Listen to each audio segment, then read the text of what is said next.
Does your home office require some kind of cable decluttering right now?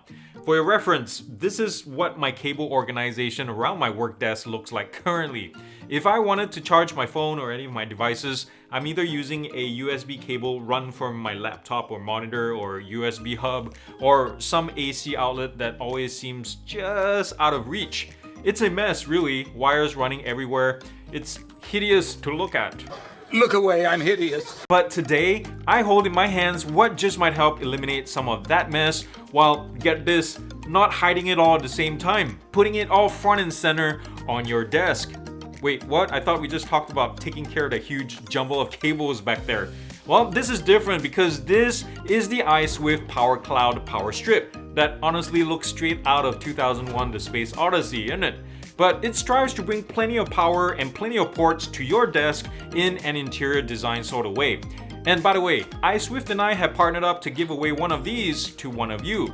And I'll talk more about the Deets later on in the show. So let's get on with the review after these messages.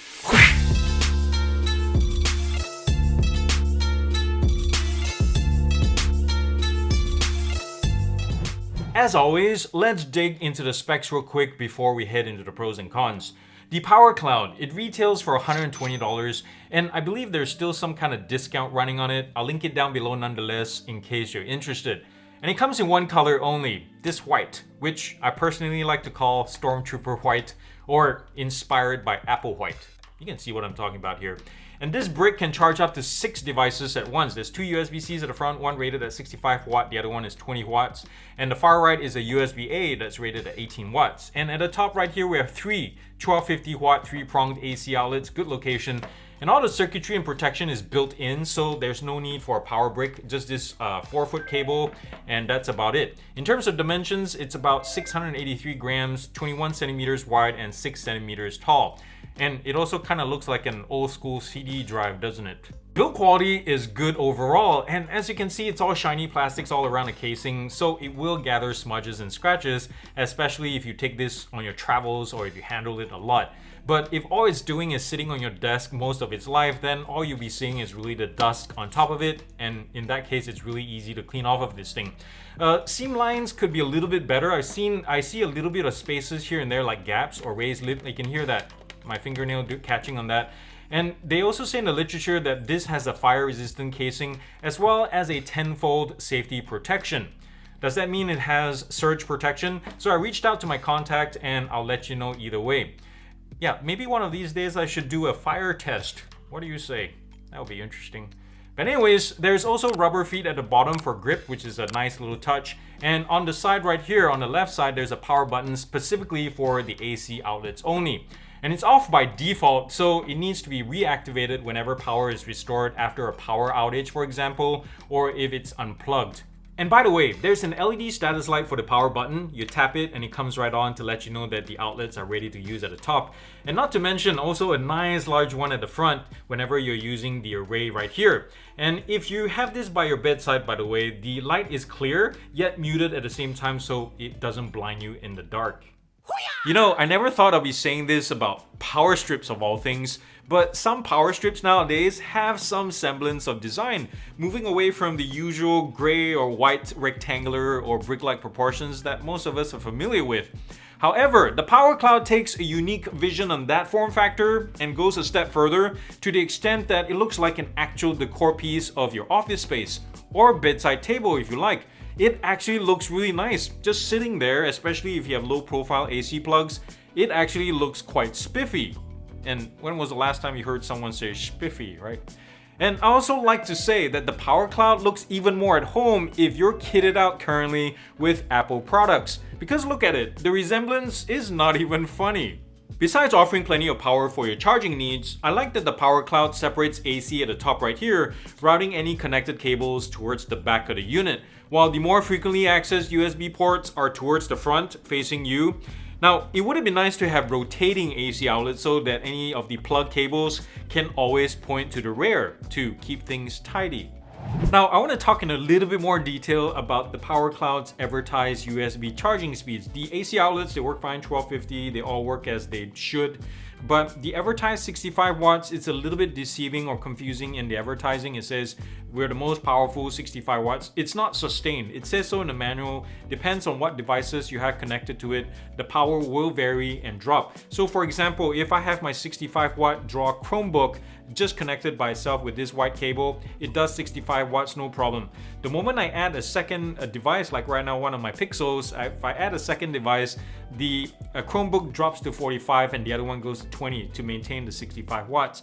And if you have 3 separate devices all connected together, that 65 watts is DV'd up. So you're not getting 65 watts sustained in the supposed 65 watt outlet. So something to take note of. It's still powerful enough to charge all my devices, but if you have something that needs 65 watts sustained, then you're gonna need to connect it all by itself. Yeah, the price is high for what is essentially a power strip, but you know what? I'll bet if you had an Apple logo stuck on this thing, you could have charged twice as much for it, and people would have still bought it without batting an eye.